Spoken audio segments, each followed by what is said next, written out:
మీకు నువ్వుల లడ్డులో వైట్ నువ్వుల లడ్డు అంటే ఇష్టమా, బ్లాక్ నువ్వుల లడ్డు అంటే ఇష్టమా? ఏది మీ ఫేవరెట్? నా ఫేవరెట్ అయితే బ్లాక్ నువ్వుల లడ్డు. నాకు చాలా చాలా ఇష్టం. ఇది టేస్ట్ కూడా బాగుంటుంది. అసలు ఇష్టంతో పక్కన పెడితే బేసిక్గా ఏ నువ్వులైనా కూడా చాలా మంచిది హెల్త్కి. వేరే ఏ ఆహారంలోనూ లేనంత కాల్షియం ఇందులో ఉంటుంది. మన ఎముకలు బలంగా ఉండాలంటే మనకు కాల్షియం అనేది చాలా అవసరం. అది నువ్వుల్లో చాలా ఎక్కువగా ఉంటుంది. 100 గ్రామ్స్ నువ్వులు తీసుకుంటే వైట్ నువ్వుల్లో 1223 మిల్లీగ్రాముల కాల్షియం ఉంటుంది. అదే బ్లాక్ నువ్వుల్లో అయితే 1664 మిల్లీగ్రాముల కాల్షియం ఉంటుంది. వైట్ నువ్వులతో పోలిస్తే బ్లాక్ నువ్వుల్లోనే కాల్షియం అనేది ఎక్కువ ఉంటుంది.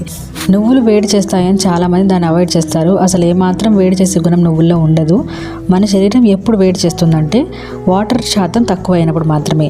మనం రోజులో కావాల్సినంత నీళ్లు తాగము, సో దానివల్ల వేడి చేస్తుంది. అంతే తప్ప నువ్వుల వల్ల కాదు. అనవసరంగా దాని మీద తోసేస్తాం మనము. సో కాల్షియం రిచ్ నువ్వుల లడ్డు మీకు తినాలనిపిస్తుందా? అయితే ఇంకెందుకు ఆలస్యం, స్క్రీన్ మీద కనిపిస్తున్న నెంబర్కి మెసేజ్ పెట్టి ఆర్డర్ చేసుకోవచ్చు.